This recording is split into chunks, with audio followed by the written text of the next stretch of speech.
तो जय जिनेन्द्र, सभी से हम चर्चा कर रहे थे कर्मों पर। तो कर्मों की चर्चा करते हुए आज हम पहुंच गए हैं आयुष्य कर्म पर। ज्ञानावर्णीय, दर्शनावर्णीय, वेदनीय और मोहनीय कर्म पर हमने चर्चा की। आज हमारी चर्चा का विषय है आयुष्य कर्म।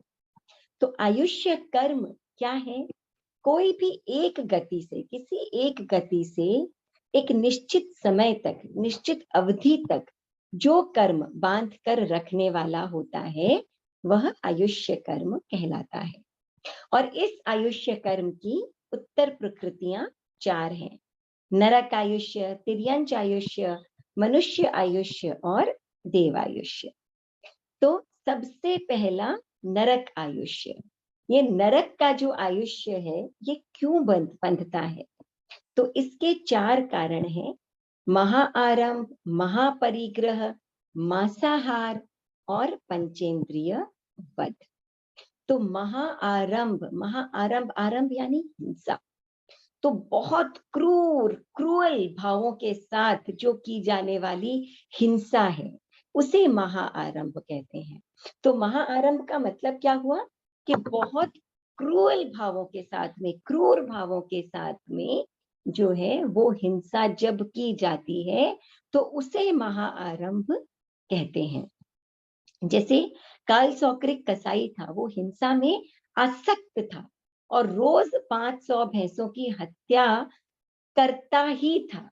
उसको काल कोठरी में बंद कर दिया, तब भी उसने भाव से 500 भैंसों की हिंसा कर दी और इतना आसक्त था उस हिंसा में कि इसके कारण मर करके और वो जो है 7वीं नरक में जाकर के और काल सौक्रिक कसाई उत्पन्न हुआ। अब देखिए, सिर्फ इतनी सी बात नहीं है। हमें लगता है कि भाई हम तो बड़ी बड़ी हिंसा का काम कुछ करते नहीं है, हम अंडा नहीं खाते, नॉन वेजिटेरियन नहीं खाते, तो हम तो महाआरंभ से बच जाते हैं। लेकिन बड़ी मूढ़ता से जब व्यक्ति हिंसा करता है, बड़े बड़े पैमाने में लोग जब पार्टीज करते हैं, महाभोज आयोजित करते हैं और कितने कितने असंख्य जीवों की हिंसा होती है उसमें, और बड़े शौक से करते हैं, है ना, कितने आमोद प्रमोद से बड़े बड़े कार्यक्रम, और हम देखते ही नहीं कि कहाँ कहाँ कैसे कैसे कितने जीवों के कष्ट का कारण और कितने उल्लास के साथ लोग करते हैं। तो ऐसा करने से भी क्या है, आप कितनी क्रूरता आपके अंदर के एक भी प्राणी के प्रति दया का भाव आप में नहीं आया। एक किसी के घर में कोई शादी ब्याह, कोई ना कोई उत्सव आया और कितने कितने बिना किसी एक जीव के प्रति भी दया का भाव आए, कितनी कितनी क्रूर भावना के साथ में आपने हिंसा का काम किया। तो जरूरी नहीं है, इस सबसे बड़ी बात क्या है जैन धर्म में, भावों की बात है। तो ये जो महाभोज इत्यादि आयोजित हम करते हैं, इसमें भी असंख्य, और ना जानते हुए ना चाहते हुए भी, हम तो जानते नहीं है कितने कितने त्रस्त जीवों की भी हिंसा हो जाती है। और इसके अलावा जो क्रूर कर्म करते हैं, मांस मछली अंडों का व्यापार आदि करते हैं, तो इस तरह से जो क्रूर हिंसात्मक कार्य करते हैं, वो इस प्रकार के लोग जो होते हैं वो नरक के मेहमान बनते हैं। महापरिग्रह, महापरिग्रह यानी वस्तुओं पर इतना मूर्छा भाव, इतनी आसक्ति रखना, बहुत संग्रह करना, ये भी वो भी, और जो चीज है या जो चीज आने वाली है, जो हम लेन देन करते हैं, उसके प्रति इतना प्रगाढ़ मूर्छा भाव, इतनी आसक्ति, ऐसी वृत्ति जिस व्यक्ति में होती है वो महापरिग्रही होता है। महापरिग्रही सिर्फ इतना ही नहीं। अब आप देखिए, उस दिन हमने चर्चा की कि भरत चक्रवर्ती महल में बैठ करके, है ना, आरिसा भवन में बैठ करके, शीश महल में बैठ करके भी अनासक्ति की भावना थी, तो वहां बैठे बैठे केवल ज्ञान को प्राप्त कर लिया उन्होंने। और आप मानिए, उसी भवन के सामने एक भिखारी बैठा है और उसमें इतनी आसक्ति का भाव, हाथ में कुछ नहीं है, मगर फिर भी इतनी आसक्ति कि वो व्यक्ति जो है वो अपनी गति गिरा लेता है। तो मम्मड़ मम्मड़ नाम का एक सेठ था, जो इतनी आसक्ति थी उसके भीतर, इतनी आसक्ति का भाव था कि इसका मोहनीय कर्म में भी वर्णन आता है। एक मिनट समृद्धि, हाँ एक हाँ हाँ मैं करती हूँ। म्यूट हो गए। हाँ, तो उसे क्या है कि मर करके और नरक में जाना पड़ा। तो एक बार की बात है कि राजा श्रेणिक जो है और चेलना रात के समय में वो अपने महल के बाहर देख रहे थे और अचानक उन्हें नजर आया कि पास में जो नदी बह रही है, कुछ प्रकाश में उन्हें दिखा कि एक व्यक्ति इतनी रात में उस नदी के पास में जो है वो लकड़ियां काट रहा है। तो उन्हें लगा कि हमारे राज्य में कोई व्यक्ति इतना गरीब है, इतना गरीब है, उसकी ऐसी दयनीय स्थिति है कि इतनी ठंड में भी रात में वो ऐसा काम कर रहा है। तो सुबह उन्होंने सैनिकों को भेजा कि जाओ लेकर के आओ उस व्यक्ति को। उस व्यक्ति को जब वो लेकर के आए तो व्यक्ति तो बड़ा संभ्रांत सा मालूम होता था। तो पता चला कि ये उन्हीं के नगर का मम्मन सेठ है। तो उन्होंने पूछा कि ऐसी क्या बात है जो तुम इतनी रात में भी, इतनी सर्दी में तुम ऐसे लकड़ियां काट रहे थे नदी के पास में। तो मम्मन सेठ ने कहा कि मेरे पास एक बैल है, उस बैल की एक जोड़ी मुझे चाहिए, इसीलिए मैं ऐसा कर रहा हूँ। तो राजा ने कहा, अरे इतना कष्ट क्यों भोगते हो, जाओ हमारी वृषभशाला में और वहां जाकर के तुम्हें जो सबसे बढ़िया बैल लगता है तुम अपने पास ले जाओ। तो उसने कहा, नहीं, मैं आपकी पूरी वृषभशाला भी देख लूं तो भी मुझे जैसा बैल चाहिए, मेरी जोड़ी का बैल आपके पास मुझे नहीं मिल सकता है। राजा को बड़ा आश्चर्य हुआ। उसने कहा कि अच्छा, ऐसा कौन सा बैल है तुम्हारे पास, मैं भी देखना चाहूंगा उस बैल को। तो अगले ही दिन जो है वो राजा का वहां जाने का कार्यक्रम बन गया। राजा रानी इत्यादि सब गए वहां पर। वहां जब गए तो उन्होंने कहा कि चलो भाई, शीघ्र ही हमें अपनी वृषभशाला जहां बैल रखे जाते हैं वहां पर लेकर के और चलो। तो राजा ने कहा कि नहीं, मेरा जो बैल है वो वृषभशाला में नहीं रहता, मेरे घर के भीतर, कमरे के भीतर रहता है। तो राजा को बड़ा आश्चर्य हुआ कि ये कैसा आदमी है जो बैल को घर के भीतर रखता है। तो खैर राजा जब गया तो वहां से जब उसने पर्दा हटाया जहां बैल रखा था, तो राजा देखकर और अचंभित हो गया। स्वर्ण का बैल, सोने का बैल, इतना सुंदर नक्काशी किया हुआ स्वर्ण का बैल जो है वहां पर रखा हुआ था। और इतना उसके अंदर हीरे मोती रत्न जड़े हुए थे, आंखों की जगह रत्न जड़े हुए थे कि जो है वो मतलब प्रकाश फैल गया जैसे ही वो पर्दा हटाया। तो बड़ी दुर्लभ दुर्लभ मणियां उसके ऊपर जड़ी हुई थी। तो मम्मन सेठ ने कहा कि मैंने इतना धन कमाया तो मुझे अपने सारे धन को एक जगह सुरक्षित रखने की इच्छा हुई। तो मैंने ये बैल बनवाया कि एक ही स्थान पर मेरा सारा धन जो है वो इकट्ठा हो जाए। अब जब ये बन गया तो मुझे लगा कि देखो ऐसी ही एक और जोड़ी हो जाए, है ना, इस बैल की एक और जोड़ी बन जाए तो कितना आनंद आए, कितना अच्छा हो जाए। तो मैं उसी दूसरे बैल को बनाने के लिए, इस बैल की जोड़ी तैयार करने के लिए जो है वो ये सब कुछ कर रहा हूँ। तो उसने कहा, अच्छा तो तुम कहाँ तक पहुंचे। तो उसने कहा कि आइए मैं आपको दिखाता हूँ। उसने दूसरा बैल भी दिखाया, तो वो भी बिल्कुल ऐसे ही सोने का बना हुआ, इतनी इतनी रत्न मणियां जड़ी हुई। तो उसने कहा, बस इसका जो सींग है दाहिना, उसका कुछ हिस्सा जो है वो बाकी रह गया है। आश्चर्यचकित हो गया राजा, और उसने कहा, नहीं, आप बिल्कुल सत्य कहते हैं, आपके जैसा बैल तो हमारे राजमहल में भी नहीं है। तो वापस आते समय राजा ने जो है वो रानी से पूछा, चेलना से पूछा राजा श्रेणिक ने कि देवी, क्या आप इस अंधे सेठ की गरीबी मिटा सकती हैं। तो रानी बोली कि लोभ में डूबे इस सेठ की एक क्या, अनंत जोड़ियां भी बन जाए तब भी इसकी सहायता कोई नहीं कर सकता। इसका लोभ वैसे का वैसे बरकरार रहेगा, क्योंकि इसमें जो तृष्णा है उसका कोई अंत नहीं है। और बिल्कुल ऐसे ही सुभूम चक्रवर्ती, चक्रवर्ती सम्राट, 6 खंडों का राजा, उसके बाद भी उसे सुकून नहीं मिला, शांति नहीं मिली। और आगे चल पड़ा धात्की खंड को जीतने के लिए।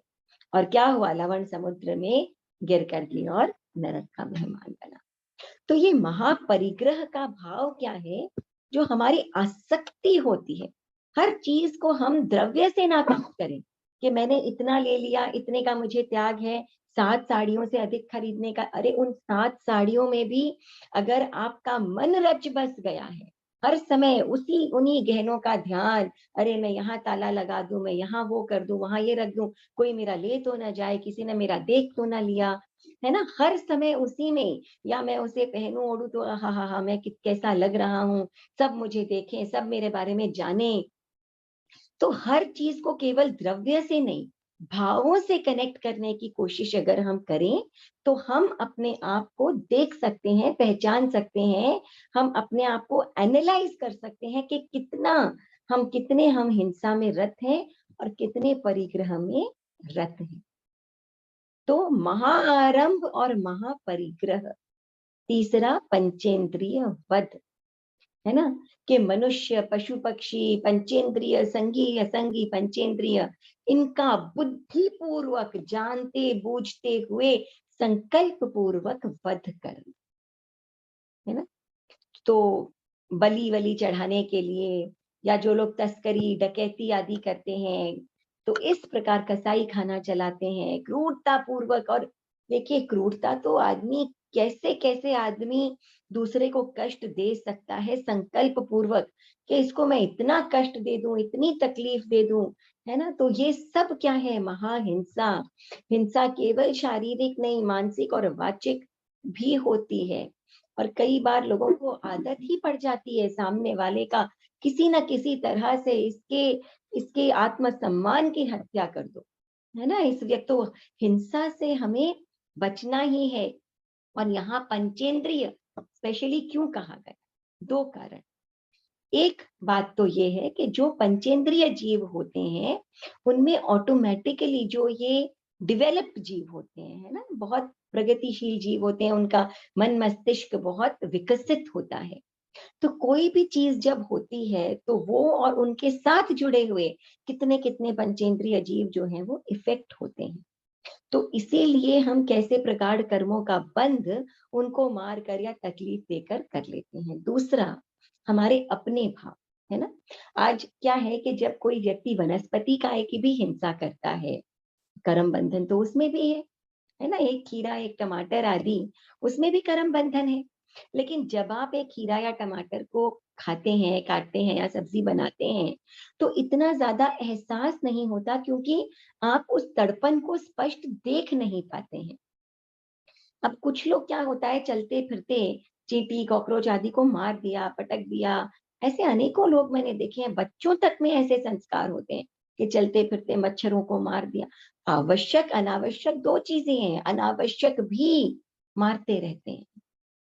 अनेकों लोग तो ऐसे हैं कि बड़े बड़े जीवों को, चूहों छिपकलियों को ऐसे मारते रहते हैं ना, पंछियों को मार देते हैं, गोली का निशाना बना देते हैं। और अब देखिए उनको तड़पते हुए, अनेकों लोग हैं, भावधारा का ही फर्क है। अनेकों लोग हैं जो नॉन वेजिटेरियन खाते हैं लेकिन बनता हुआ नहीं देख सकते।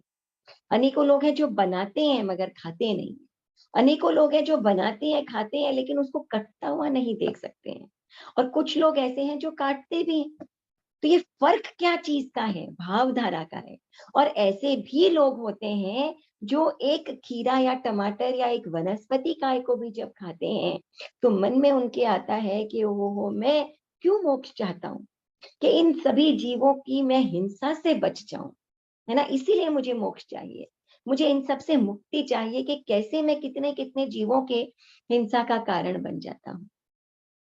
वो ऐसा करते हुए भी कांपते हैं, पर क्या करे, संसार जीवन चलाने के लिए खाना पड़ता है। और आप देखिए, ऐसे ऐसे भी लोग होते हैं जो रकम रकम के तरह तरह के आइटम्स बनाना, उनको सजा सजा करके लगाना, और फिर अपेक्षा करना कि लोग मेरी तारीफ करें, सबको बताना मैंने ऐसा बनाया, मैंने वैसा बनाया। तो हिंसा तो भावों से जुड़ी है। और इसमें भी पंचेंद्रिय की हिंसा, जहां पर भाव इतने स्पष्ट नजर आते हैं, तो कितना उस व्यक्ति की भावधारा जो है वो निकृष्ट हो जाती है ऐसे कर्मों का बंधन राजा श्रेणिक ने क्या किया था, एक गर्भवती हिरणी का शिकार किया था और इतना प्रसन्न हुआ था राजा श्रेणिक, और उस समय उसने क्या किया था, नरक का आयुष्य बंद किया था, जो भगवान का अग्रणी श्रावक होने के बावजूद भी नहीं टल सका। निकाचित आयुष्य बंद गया उसका। अब जो है वो, जो गर्भपात करवाते हैं, है ना, जो अबॉर्शंस कराते हैं, ऐसे जीव भी क्या होते हैं, पंचेंद्रिय जीव की हत्या, वो भी नरक गति के मेहमान बनते हैं। चौथा, मांसाहार, मांस, मछली, अंडों आदि का सेवन, इतने हिंसात्मक परिणाम, तामसिक भोजन, है ना। तो मनुष्य तो है ही क्या है, बाय नेचर, स्वभाव से ही वेजिटेरियन है, ऑमनिवरस भी नहीं है, वेजिटेरियन आदमी है, हर्बीवरस प्राणी है मनुष्य।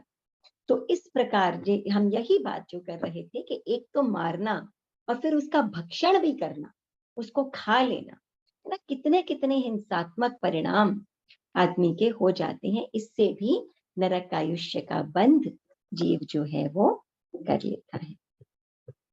तो ऐसा ऐसा कुछ भी करना, कराना, और या उसे प्रोत्साहित करना, अनुमोदना करना उसकी, इनसे नरक गति का बंध होता है। दूसरी है तिर्यंच आयु, तिर्यंच आयुष्य। तिर्यंच आयुष्य कर्म क्यों बनता है, माया, गूढ़ माया, असत्य वचन और कूट माप तोल। माया यानी छल कपट, और गूढ़ माया यानी एक छल कपट के साथ जुड़ा हुआ और छल कपट और झूठ बोलना और कपट करना, ये गूढ़ माया। इसे कहते हैं ना प्लानिंग, प्लॉटिंग, ये सब क्या है, गूढ़ माया। और कूट माप तोल, दिखाना कुछ, देना कुछ, बोलना कुछ, तो ये कूट माप तोल है। और असत्य वचन, सोचिए, असत्य वचन से भी तिर्यंच आयुष्य का बंध हो जाता है, ये मनुष्य आयुष्य चला जाता है। और सबसे अधिक इस्तेमाल किस चीज का करते हैं लोग, असत्य वचन का प्रयोग कर लेते हैं। और आप अगर ध्यान से देखें तो 60% झूठ जो एक व्यक्ति बोलता है, असत्य का प्रयोग करता है, वो अननेसेसरली करता है। और हम सोचते हैं कि भाई सांसारिक जीवन है, हम तो गृहस्थ भी हैं, हमें कई बार कहीं कहीं झूठ बोलना पड़ जाता है ना। तो हम सोचते हैं कि भाई श्रावक हैं तो हम कम से कम स्थूल जो झूठ है वो तो कम से कम हम ना ही बोलें, उतना तो कम से कम। और कैसे काम चल सकता है, आज किसी व्यक्ति के घर भी गए, भोजन किया, तो इतना तो बोलना ही पड़ जाता है, अरे खाना आपने बहुत अच्छा बनाया, है ना। किसी ने पूछ लिया तो कहना पड़ जाता है, हाँ भाई तुम देखने में बहुत अच्छे लग रहे हो। तो जगह जगह पर हम जो है वो झूठ बोल जाते हैं, और हमें लगता है कि बहुत मुश्किल है कई कई बार असत्य से बचना। लेकिन बात जैन या अजैन की नहीं है, ऐसे अनेकों लोग हैं जो हर समय सत्य की साधना पर अटल रहते हैं। एक ऐसे ही महापुरुष थे हरिभाऊ उपाध्याय। तो 1917 में जब देश में राष्ट्रीय आंदोलन चल रहे थे, उस समय उन्होंने और जमुनालाल जी ने घोषणा की कि वो एक हरिजन बालक के हाथ से बना हुआ भोजन ग्रहण करेंगे। और जैसा उन्होंने कहा वैसा ही उन्होंने किया। अब ये जो बात, इतने समाज के प्रतिष्ठित व्यक्ति, उस समय ये जो छुआछूत का जो वातावरण है ये बड़ा स्ट्रांग था। तो उस समय क्या है कि ये बात, बड़ा ही गहरा इसका असर हुआ, और सारे समाचार पत्रों की हेडलाइंस बन करके, और ये जो है बात, ये खबर जो है चारों ओर छप गई। अब इसका जो असर है वो जाति और समाज के लोगों पर जो है वो बहुत उल्टा असर इसका हुआ। और जो हरिभाऊ उपाध्याय जी हैं, उनका परिवार जो है वो घोर संकट में पड़ गया। उन्हें बहिष्कृत कर दिया गया समाज से, जाति से, और 12-13 वर्षों तक उनका परिवार जो है वो बहिष्कृत रहा समाज से। तो कैसी, कितनी अजीब विडंबना। ऐसे में एक बार उनका एक मित्र था, वो उपाध्याय जी के पास आया और उसने कहा कि उपाध्याय जी आपका इतना सम्मान, इतना रुतबा, आपकी बात पर इतना विश्वास है लोगों को कि आप अपने मुंह से सिर्फ इतना ही कह दीजिए कि ये जो समाचार छपा है ये गलत है। आपकी बात को ही सत्य मानकर, प्रामाणिक मानकर, प्रमाण मानकर जो है वो लोग जो है वो इस बात को भुला देंगे और आपको पुनः जो है वो समाज और जाति में एक्सेप्ट कर लेंगे, ले लेंगे। तब हरिभाऊ उपाध्याय जी ने कहा कि जो सिद्धांत और सत्य है वो मेरी चलती हुई सांसों के समान है। हर व्यक्ति जो इस संसार में है वो किसी न किसी बल के सहारे, ताकत के सहारे जीता है। किसी के पास धन की ताकत है, किसी के पास विद्या की ताकत है, किसी के पास सत्ता की ताकत है, किसी के पास शरीर की ताकत है, लेकिन मेरे पास तो सिर्फ सत्य का बल है। और अगर मैं इस बल को छोड़ दूंगा तो मैं जाति समाज में भले ही वापस आ जाऊं, लेकिन इस सत्य बल से दूर रह करके या इसे छोड़ करके मैं अपने जीवन से हाथ धो बैठूंगा। तो देखिए कैसी हम सोचते हैं ना कि छोटी छोटी चीज पर कैसे झूठ बोल जाते हैं, और इतनी बड़ी चीज हो गई, एक सेंटेंस बोलना था उन्होंने, लेकिन असत्य का सहारा उन्होंने नहीं लिया। तो वास्तव में क्या है, हम सोचते हैं कि हम धार्मिक हो गए, धार्मिक हो गए, हम धर्म के पथ पर चल रहे हैं। वास्तव में क्या है, आपके भीतर प्रामाणिकता है, आपके भीतर अगर नैतिकता है, आपको धर्म मार्ग पर चलना नहीं पड़ता, धर्म स्वयं आपके साथ चलता है ना। तो आपको ये ध्यान रखना जरूरी है कि हमारे भीतर प्रामाणिकता, सत्य अपने आप को बार बार टटोलते रहिए।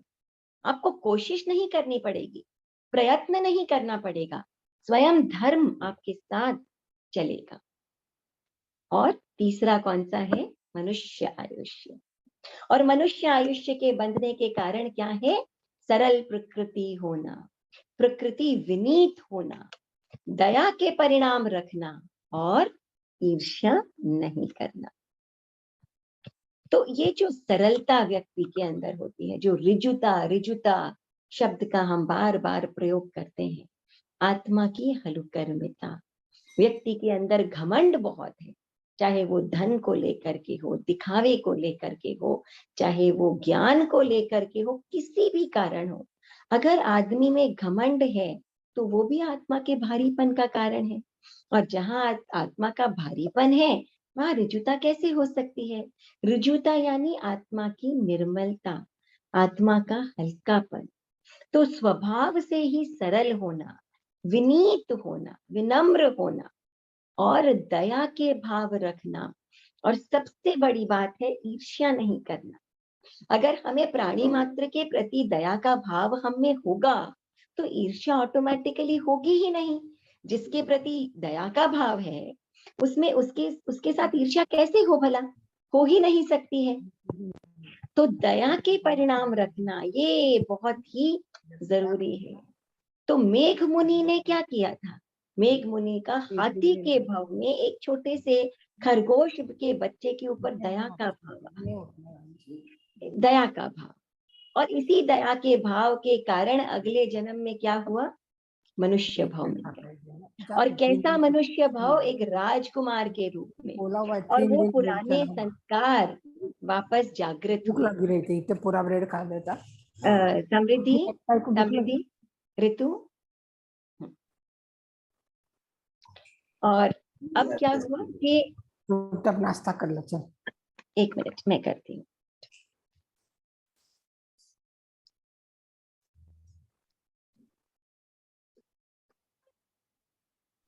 सॉरी संस्कृति दी, मैं करती हूँ, एक्चुअली वो मेरा कुछ प्रॉब्लम आ गई तो बंद नहीं हो रहा है। ठीक है, कोई बात नहीं, कोई, मैंने कर दिया। राइट, आप लोग थोड़ा सा ध्यान रखें कि म्यूट रहें। Thank you. तो मेघ मुनि क्या चर्चा कर रहे थे हम, हाँ, तो जो मेघ मुनि है उन्होंने जो पूर्व भाव में हाथी थे, और हाथी के भाव में उनके पांव के नीचे खरगोश का बच्चा आ रहा था और उनको इतना दया का भाव उसके प्रति आया कि उन्होंने अपना पांव नीचे नहीं रखा और अगले भाव में इसी दया के परिणाम के कारण उन्होंने मनुष्य आयुष्य का बंध किया और अगले भाव में मनुष्य रूप में उत्पन्न हुए। ठीक है, तो अब जो है वो इस प्रकार दया का परिणाम रखने से मनुष्य आयुष्य का बंध होता है। तो एक जो है वो राजा मेघरथ है, उनकी बड़े दयालु राजा थे, उनकी बड़ी चर्चा की जाती है जब भी हम दया की बात करते हैं। हर प्राणी के प्रति, हर जीव के प्रति उनमें इतना दया का भाव था। एक बार इंद्र ने भी अपने दरबार में जो है वो प्रशंसा कर दी, तो कुछ दो देव हैं, उन्हें हजम नहीं हुई कि राजा होते हुए ऐसा कैसे हो सकता है कि प्राणी मात्र के प्रति दया का भाव हो। तो राजा एक दिन अपने उद्यान में बैठा था और बैठे बैठे क्या हुआ कि उसकी गोद में एक घायल कबूतर, किसी शिकारी ने जो है वो उसे घायल कर दिया होगा। तो बैठे बैठे उसने क्या किया कि बैठा हुआ था राजा और उसके गोद में आकर के, और ये घायल पक्षी, ये घायल कबूतर जो है वो गोद में आकर के और गिर गया, तड़प रहा था कबूतर। पीछे पीछे दो बहेलिए आ गए, शिकारी आ गए। अब ये शिकारी कौन थे? ये वही दो देवता थे, इन्होंने ये पूरी माया रची थी और ये आ गए कि ये कबूतर तो हमारा है। तो राजा को बड़ा दुख हुआ देख करके। उन्होंने कहा कि अरे इस बेचारे कबूतर को छोड़ दो। और उन्होंने कहा नहीं, हमारा तो ये काम है, हमें तो इसका मांस भक्षण करना था, इसका मांस हमें बेचना था, खाना था, हमें ये कबूतर चाहिए। तो राजा ने कहा अच्छा इसे मत लो तुम। तो उन्होंने कहा कि ठीक है, तो इसके बदले हमें कोई दूसरा मांस दे दो तो हम चले जाएंगे। तो राजा को लगा कि भाई प्राणी मात्र के प्रति दया का भाव मैं किसका मांस दे दूं, है ना, और जिस जीव का मांस दूं मैं उसी जीव को कष्ट पहुंचा दूंगा। एक कबूतर को बचाने के लिए किसी दूसरे जीव की हिंसा या उसको तकलीफ में कैसे दे सकता हूँ। तो राजा को सिर्फ अपने आप का ही ध्यान आया और राजा ने अपने ही शरीर से मांस का टुकड़ा निकाला और बहेलियों को दिया। बहेलियों ने कहा कि आप तोल लो, जितना कबूतर का भार उतना ही मांस मुझे दे देना। राजू लगाया, एक तरफ कबूतर को बिठाया। अब देव की माया ऐसी कि राजा अपना मांस काटता रहा और तराजू पर डालता रहा, लेकिन फिर भी वो जो कबूतर वाला पलड़ा है वो जो है वो नीचे आया ही नहीं। इस तरह करते करते, लेकिन राजा जो है वो भी हार मानने वाला नहीं था और वो अपना मांस देता रहा, मरना सन्न सा हो गया। उस समय देवों ने अपनी माया वापस समेटी और सब कुछ पूर्वतः कर दिया। और इतने दया के भाव उसमें थे कि वो किसी दूसरे जीव को कष्ट नहीं दे सकता था। तो खैर दया के परिणाम होते हैं जीवों के अंदर, जिसके कारण मनुष्य आयुष्य का बंध वो कर लेते हैं। और ये जो मेघरथ राजा है, इसी का जीव जो है आगे जाकर के और 16वें तीर्थंकर शांतिनाथ भगवान के रूप में उत्पन्न हुआ था। तो ये शांतिनाथ भगवान के ही पूर्व भाव की कहानी है। और चौथा है देवायुष्य। देवायुष्य के 4 कारण: सराग संयम, संयमा संयम, बाल तप और अकाम निर्जरा। तो सराग संयम यानी साधुत्व को पालना, संयमा संयम यानी श्रावकत्व पालना, आंशिक रूप से व्रती होना, और बाल तप का मतलब होता है कि आत्मशुद्धि का लक्ष्य अगर ना हो, लक्ष्य कोई लौकिक हो, मुझे ऐसा मिल जाए, इस चीज की प्राप्ति हो जाए, सिद्धि की प्राप्ति हो जाए, इस बीमारी से छुटकारा मिल जाए, इस प्रकार से जब लोग तपस्या करते हैं ना, धूनी वगैरह रमाते हैं, अपने आप को उल्टा बांध देते हैं, एक टांग पर खड़े, तरह तरह से लोग गुफा में तपस्या कर लेते हैं, कुछ ना कुछ पाने, कोई वरदान मिल जाए मुझे। तो इस प्रकार का जो ये तप होता है, इसे हम क्या कहते हैं? अज्ञान तप है ये, है ना, पंचाग्नि तप तपते हैं। तो ऐसे ऐसे जो तप होते हैं, इनसे भी क्या है, देवता का आयुष्य बंद हो जाता है। ताम्ली तापस का वर्णन आता है कि 60,000 वर्षों तक ताम्ली तापस ने बेले बेले तप किया था और उसके बाद भी दूसरे देवलोक का इंद्र बना। अगर इतनी ही तपस्या किसी ने सकाम की होती, इस लक्ष्य से की होती कि मुझे तो कर्म निर्जरण करके और मुक्त होना है, तो न जाने कई कई जीव जो हैं वो मुक्त हो गए होते, कितने जीव मुक्त हो जाते। और चौथा है अकाम निर्जरा। अकाम निर्जरा यानी बिना चाहे भी कई बार क्या होता है कि व्यक्ति जो है वो गुलामी के कारण, डर के कारण, गरीबी के कारण, लोभ मजबूरी के कारण जो है आदमी को भूख प्यास आदि कष्ट सहन करना पड़ता है, तकलीफ से गुजरना पड़ता है, बीमारी इत्यादि हो जाती है, बड़ा बड़ा कष्ट होता है। तो निर्जरा तो हो ही रही है, क्योंकि जब उदय में आ गई है तो कर्म निर्जरण तो हो ही रहा है। तो ऐसे समय में जो अपने आप ही अनायास ही बिना किसी लक्ष्य के ऑटोमेटिकली जब निर्जरा होती है तो उसे कहते हैं अकाम निर्जरा, है ना। तो अकाम निर्जरा में क्या है कि जो शूलपाणी यक्ष था, शूलपाणी यक्ष जो है वो पूर्व भाव में क्या था, एक बैल था, धवल बैल था ना। और जो सेठ जी हैं उनको बड़ा प्रिय था वो बैल। तो एक बार जो है वो कीचड़ में 500 गाड़ियां सेठ जी की कीचड़ में फंस गई थी मार्ग पर जाते हुए। तो गाड़ियां निकालने के लिए उन्होंने अपने इस धवल बैल को उकसाया, और ये जो धवल बैल है ये इतना थका हुआ होने के बावजूद भी शरीर लहूलुहान हो गया, लेकिन उसने जोर लगाया और 500 गाड़ियों को खींच करके और उस कीचड़ से बाहर निकाल दिया। और खुद जो है वो इतना थक चुका था, इतना टायर्ड हो चुका था कि बिल्कुल वो गिर पड़ा जमीन के ऊपर थक करके। अब आगे जाने की हिम्मत नहीं थी। सेठ जी को आगे निकलना जरूरी था, जिस गांव पर रुके हुए थे वहां पर उन लोगों को दिया और उन्हें कहा कि सौंपते हुए कहा कि ये मेरा बहुत ही प्रिय बैल है, तो इसका तुम लोग दवा दारू करना, ध्यान रखना और इसको किसी प्रकार का कोई कष्ट ना हो।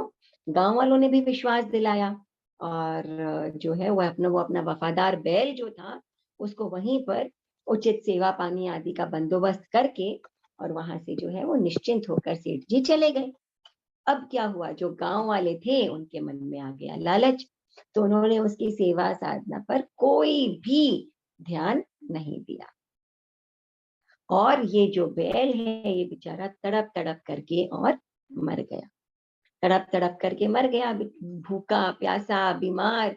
कितना कितना कर्मों का उसके उदय आया हुआ, निर्जरा हुई और ऐसी पीड़ा को, शारीरिक पीड़ा को सहता हुआ वो जो बैल था वो मर गया।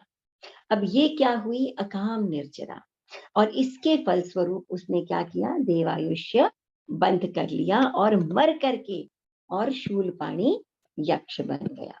और ये वही शूलपाणी यक्ष है जिसका मंदिर बनाया बाद में गांव वालों ने, और जहां भगवान महावीर आकर के और ध्यानस्थ खड़े हो गए थे, जब वहां खड़े होकर के उन्होंने स्वप्न देखे, ये वही शूलपाणी यक्ष है।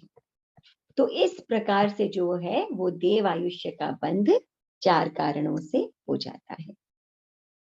ठीक है, तो अब क्या है कि ये जो आयुष्य कर्म है, तो ये बात जानने की ये है कि जो देवता है वो मर करके और कभी देव नहीं बनते, वो मर करके और कभी नारक नहीं बनते। यानी एक देवता जब आयुष्य बांधेगा तो वो मनुष्य या तिर्यंच का आयुष्य ही बांधेगा, और नारक भी जब आयुष्य बंध करेगा तो वो तिर्यंच या मनुष्य का बंध ही करेगा। वो अगले भाव में नारक या देव नहीं बन सकता है। और जो मनुष्य है या जो तिर्यंच है वो क्या है, चारों ही बंद कर सकते हैं, नरक में भी जा सकते हैं, देवलोक भी जा सकते हैं, वापस मनुष्य भी बन सकते हैं और वापस तिर्यंच भी बन सकते हैं। और देव तिर्यंच मनुष्य बन सकता है, मनुष्य तिर्यंच भी बन सकता है, चारों गतियां उनके लिए खुली होती हैं। और ये देवता और नारक आयुष्य का बंध कब करते हैं अपने जीवन में, जब 6 महीने इनका आयुष्य शेष रहता है, तब ये जो है वो आयुष्य, अगले भाव के आयुष्य का बंध ये करते हैं। और मनुष्य और संगीत तिर्यंच ये आयुष्य का बंध कब करते हैं? 2/3 हिस्सा जब बीत जाता है जीवन का और 1/3 हिस्सा जब शेष रहता है, उस समय वो आयुष्य का बंध कर सकते हैं। और अगर उस समय आयुष्य नहीं बंधा तो वो जो बचा हुआ हिस्सा है उसका 2/3 हिस्सा बीत गया और 1/3 हिस्सा बचा, तब वो आयुष्य का बंध करते हैं। उस समय भी नहीं बंधा तो जो बचा हुआ आयुष्य है उसका 2/3 ऐसा करते करते करते करते अंत समय भी आ गया और अंत समय के कुछ क्षण बचे, उन कुछ क्षणों का 2/3 हिस्सा बीत गया और 1/3 हिस्सा बाकी रहा, उस समय भी जीव आयुष्य का बंध कर सकता है। तो कितनी बार चांस, क्योंकि हमें तो नहीं पता ना हमारा आयुष्य कितना बड़ा है। समझिए किसी जीव का आयुष्य, किसी व्यक्ति का आयुष्य 90 वर्ष का है, तो 90 वर्ष की 2/3 आयुष्य क्या हो गई? 60 वर्ष। तो जब वो व्यक्ति 60 वर्ष का कंप्लीट हो जाएगा, 30 वर्ष बाकी रहेंगे, उस समय उसका आयुष्य बंद हो सकता है। नहीं हुआ तो वो जो बचे हुए 30 वर्ष हैं, उनमें से 2/3 हिस्सा हमने निकाल दिया, 20 वर्ष चले गए और 10 वर्ष बचे आयुष्य के, उस समय आयुष्य बंधने का योग हो जाता है। अब उस समय भी नहीं हुआ तो वो जो 10 वर्ष बचे उसमें ऐसा करते करते अनेकों जीव होते हैं जो अंत समय में, ये जो अंत के कुछ क्षण होते हैं, इसका 2/3 हिस्सा बीत जाने पर 1/3 हिस्से में आयुष्य बंध करते हैं। इसीलिए हम कहते हैं कि अंतिम समय के परिणाम जो है वो अच्छे रखो। अब आयुष्य तो किसी भी समय बन सकता है, हम तो नहीं जानते किस समय हमारे आयुष्य का 2/3 हिस्सा कंप्लीट हुआ और किस समय हमारे योग ऐसे हुए कि हम आयुष्य का बंध कर रहे हैं। इसीलिए हर समय परिणाम शुभ ही रखने चाहिए, हर समय परिणाम तो शुभ ही होने चाहिए और अंत समय में भी हम प्रयत्न करते हैं कि व्यक्ति के परिणाम शुभ रहे। न जाने कब आयुष्य का बंध हो रहा हो, और हो रहा हो, नहीं हो रहा हो, कब हो रहा हो, ये हमारा लुकआउट नहीं है। हमारा जो आत्म परिणाम है वो तो शुभ ही होना चाहिए। वो एक कहानी आती है ना कि एक महात्मा जी थे, उन्होंने अनशन किया और एक खरबूजे में जो है उनका अंत समय में जो मन है वो अटक गया और उस समय आयुष्य का बंध किया, इतना उनका मन वहीं ग्रसित हो गया कि मर करके उस खरबूजे में ही लट के रूप में उत्पन्न हो गए। तो इस प्रकार से आयुष्य बंध जो है वो होता है। अब मन में कभी कभी विचार आता होगा कि हाथ देखते हैं तो पता चलता है बड़ी लंबी रेखा है आयुष्य की, तो और एस्ट्रोलॉजी, ये पत्रिका वगैरह देखते हैं, इसमें भी ऐसा ही लगता है। व्यक्ति बिल्कुल स्वस्थ सानंद, लेकिन फिर भी अकाल मृत्यु हो जाती है। कोई एक्सीडेंट हो गया, अचानक हृदय गति रुक जाने से निधन हो गया। तो ये अकाल मृत्यु का क्या रहस्य है? तो जब बंधा हुआ आयुष्य जो है वो अगर पूर्ण रूप से भोगा जाता है तो अकाल मृत्यु कैसे हो सकती है? तो इसको समझने के लिए हम ये समझें कि आयुष्य कर्म के 2 भेद। कौन से 2 भेद? अपवर्तनीय और अनुपवर्तनीय। सो क्रमिक आयुष्य और निरुपक्रमिक आयुष्य। तो अनपवर्तनीय आयुष्य वो है जो बीच में नहीं टूटा और पूरी स्थिति भोग कर ही समाप्त होता है। यानी कि जितना आयुष्य बंधा था उतना पूरा आयुष्य निकाचित आयुष्य है। जितना बंधा उतना पूरा भोगने के बाद ही मृत्यु को प्राप्त जीव होता है। अनेकों जीवों के जो है वो ये इस प्रकार का आयुष्य, निरुपक्रमिक आयुष्य बंधा, अनपवर्तनीय आयुष्य बंधा हो सकता है, निकाचित आयुष्य। लेकिन कुछ जीव होते हैं जिनके निरुपक्रमिक आयुष्य ही बंधता है, जिनमें से देवता, नारकी और तीर्थंकर, चक्रवर्ती, बलदेव, वासुदेव, प्रति वासुदेव, जो ये 63 श्लाका पुरुष आदि है, इनके जो है वो निरुपक्रमिक आयुष्य ही बंधा होता है। और अपवर्तनीय आयुष्य, ये अब हम देखते हैं ना कि कई बार जो जीव है वो कितने कितने समय तक कोमा में पड़ा हुआ है। हम कहते हैं कि भी हार्ट भी आर्टिफिशियल वो पेस मेकर लगा रखा है, ब्रेन डेड है, फिर भी व्यक्ति जीवित है, क्योंकि आयुष्य कर्म उसका शेष है, या हो सकता है उसके निकाचित आयुष्य बंधा हुआ हो जो पूर्णतया भोग के ही और वो उसमें से निकलेगा। और अपवर्तनीय आयुष्य वो है जो बाहरी कारणों का निमित्त पाकर और स्थिति पूर्ण होने से पहले ही जो है वो शीघ्रता से एक साथ भोग लिया जाता है, यानी हजारों हजारों वर्षों का आयुष्य जीव क्षणों में भी भोग सकता है। जैसे एक कपड़ा धोया, अब उस कपड़े को धो करके और उसको ऐसे ही रख दिया है ना, ऐसे बंडल बनाकर रख दिया गीले कपड़े को, तो वो धीरे धीरे धीरे धीरे सूखेगा। अब उसी कपड़े को जो है वो झाड़ करके और धूप में डाल दिया तो क्या होगा, वही कपड़ा फटाफट फटाफट फटाफट सूख जाएगा, है ना। निचोड़ा उसको, झाड़ा और धूप में, कड़ी कड़ी धूप में उसे फैला दिया। तो इसी प्रकार से क्या है कि ये जो आयुष्य कर्म है ये एक ऐसा कर्म है कि इसको एक साथ जो है वो इसके सारे दलित जो है वो शीघ्रता से जो है वो भोगे जा सकते हैं। लेकिन सिर्फ उसी व्यक्ति के साथ ऐसा हो सकता है, मनुष्य या तिर्यंच के साथ, जिसके निरुक्रमिक आयुष्य ना बंधा हुआ हो। तो बहुत अधिक आदमी कभी कभी इतना खुश होता है या इतना दुखी हो जाता है, इतना डर जाता है ना, या इतना मोह होता है उसके भीतर कि जिसके कारण मानसिक आघात लग जाता है उसे और उसकी मृत्यु हो जाती है। एक गुजरात की घटना आती है कि एक गरीब आदमी था, उसके जो है वो कुछ नहीं था उसके पास में, लॉटरी की टिकट खरीदा करता था और उस दिन उसके 5 रुपए की उस टिकट पर 5 लाख रुपए की लॉटरी लग गई। जो लॉटरी का अधिकारी था उसने सोचा कि इसको ये सूचना कैसे दी जाए, है ना, गरीब आदमी है बेचारा, कहीं खुशी के मारे इसको हार्ट फेल ना हो जाए। तो उसने एक बुद्धिमान डॉक्टर था, उससे परामर्श किया कि क्या करना चाहिए। तो डॉक्टर ने कहा कि आप चिंता मत कीजिए, मैं संभाल लूंगा। तो कई लोग मिलकर के, डॉक्टर और वो अधिकारी सब मिलकर उस गरीब के घर गए और पूछा कि भाई बताओ क्या हालचाल। तो उसने कहा कि क्या हालचाल होंगे, गरीब आदमी हूँ और दुख में जीवन यापन कर रहा हूँ, मेरे जीवन में सुख कहाँ। तो डॉक्टर ने कहा अच्छा बताओ, अगर तुम्हें कहीं से 10,000 रुपए मिल जाए तो। उसने कहा अरे मेरे नसीब में कहाँ 10,000 रुपए, है ना, अगर ऐसा हो जाए तो मैं आधा पैसा आपको दे दूंगा, 5,000 रुपए आपके।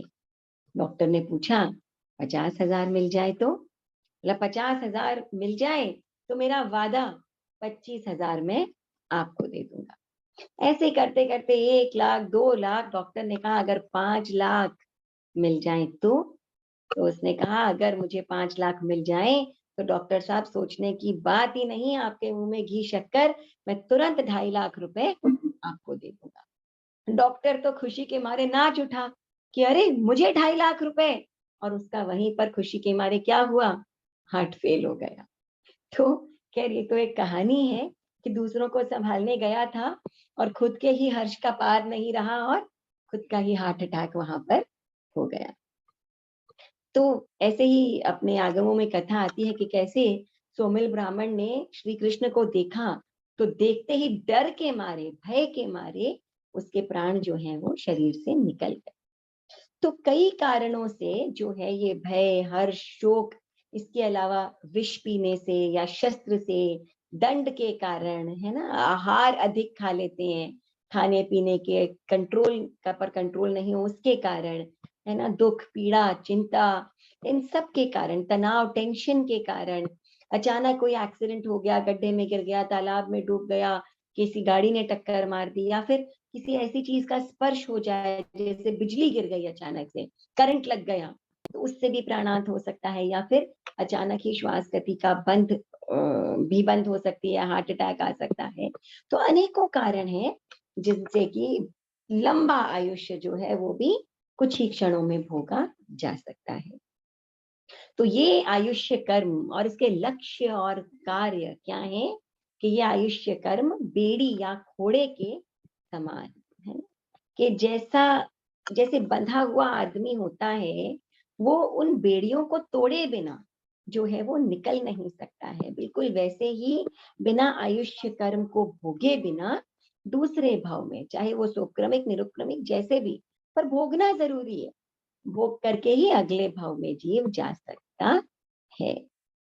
तो चारों गतियों में इसी प्रकार से इसी आयुष्य कर्म को बांधता रहता है और जीव भोगता रहता है। तो इसके उदय से जो है वो एक निश्चित अवधि तक एक पर्टिकुलर जीवन जो है वो जीव जीता है, नारक के रूप में, तिर्यंच के रूप में, मनुष्य के रूप में और देवता के रूप में, जब ये कर्म उदय में आता है। और स्थिति क्या है? नरक में जाने के बाद मिनिमम आयुष्य 10,000 वर्ष और अधिक से अधिकतम आयुष्य 7वीं नरक में 33 सागर का आयुष्य। देव आयुष्य भी क्या है? कम से कम 10,000 वर्ष और उत्कृष्ट आयुष्य 33 सागर अनुत्तर विमान में।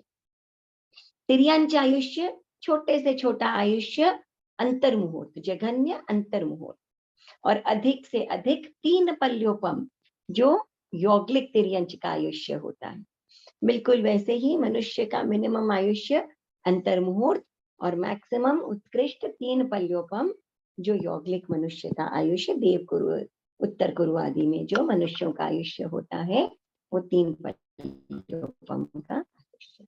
और ये एक ऐसा कर्म है जिसका कोई अबाधा काल नहीं होता, और ये एक ही ऐसा कर्म है जो एक जीवन में अगले जीवन का इस जीवन में बंधता है और उसके बाद अगले जीवन में ये उदय में आता है और उसी जीवन में वो भोग भी लिया जाता है, आगामी जीवन में, है ना, भोग भी लिया जाता है। तो इस बंध का कर्म को, इस कर्म का बंध कौन से गुण स्थान में होता है? तो तीसरे गुण स्थान को छोड़ करके, तीसरा गुण स्थान डावाडोल मनस्थिति का गुण स्थान है, इसीलिए इस गुण स्थान में आयुष्य का बंध नहीं होता। उसको छोड़ करके और छठे गुण स्थान तक आयुष्य का बंध हो सकता है।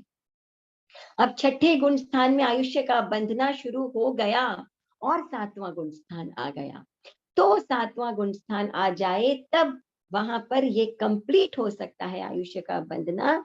लेकिन 7वें गुण स्थान में आयुष्य का बंधना प्रारंभ नहीं हो सकता है। आयुष्य बंधना प्रारंभ हुआ छठे गुण स्थान में और 7वां गुण स्थान आ गया, तो बंधना कंप्लीट पूर्ण हो सकता है 7वें गुण स्थान में, नहीं तो पहले से लेकर के छठे गुण स्थान तक तीसरे गुण स्थान को छोड़ करके आयुष्य का बंध हो सकता है।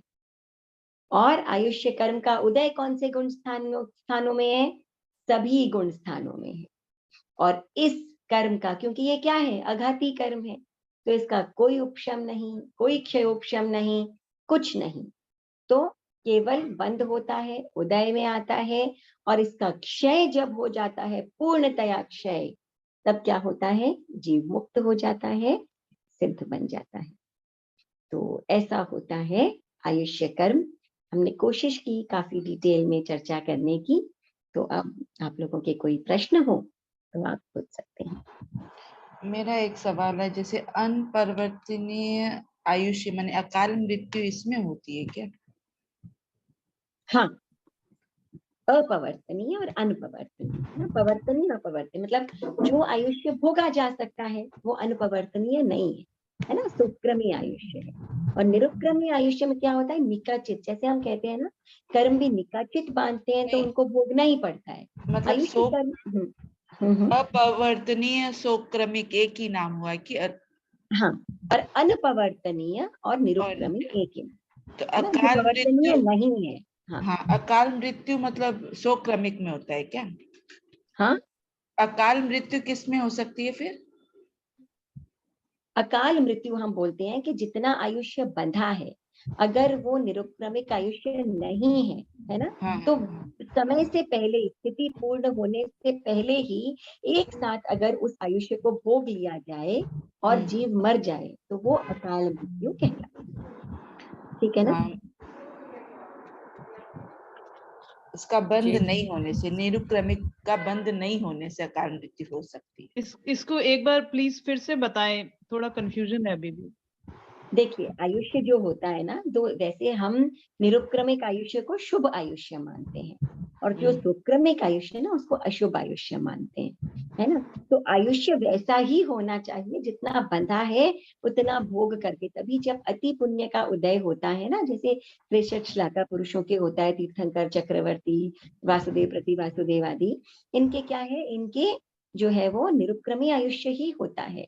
यानी कि ऐसा अपवर्तनीय है ना, जो अनपवर्त, जो जिसको चेंज नहीं किया जा सकता, एक साथ भोगा नहीं जा सकता है जिसे, तो यही शुभ आयुष्य है। लेकिन अगर व्यक्ति के ऐसा शुभ आयुष्य नहीं बंधा होता है तो क्या है, समय आने, हो सकता है ऐसा व्यक्ति भी अपना आयुष्य कंप्लीट करे, लेकिन अगर मौका आ जाए तो ऐसे व्यक्ति के साथ ऐसा हो भी सकता है कि वो इस संपूर्ण आयुष्य की अवधि को क्षणों में भोग लेकर।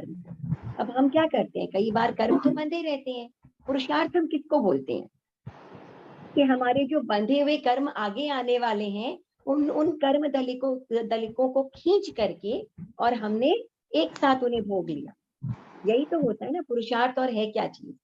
लेकिन आयुष्य कर्म में ये पुरुषार्थ का विषय नहीं है। आयुष्य कर्म में क्या होता है कि अगर कच्चा आयु, जैसे इस प्रकार का आयुष्य बना रहता है कि स्ट्रॉन्ग दलिक नहीं होते हैं, तो वो भी क्या है कि ऐसा कोई कारण बनने पर एक साथ भोगा जा सकता है, जो अशुभ रूप में ही हम जनरली इसे गिनते हैं, है ना। तो हम कहते हैं ना कि किसी के साथ अगर हम चीटिंग करते हैं, साधुओं इत्यादि को अगर हम गलत आहार बहरा देते हैं, कुछ और कहकर कुछ और कर देते हैं, तो इन सब से जो है वो ऐसा इस प्रकार का सुक्रमिक आयुष्य का बंध हो जाता है।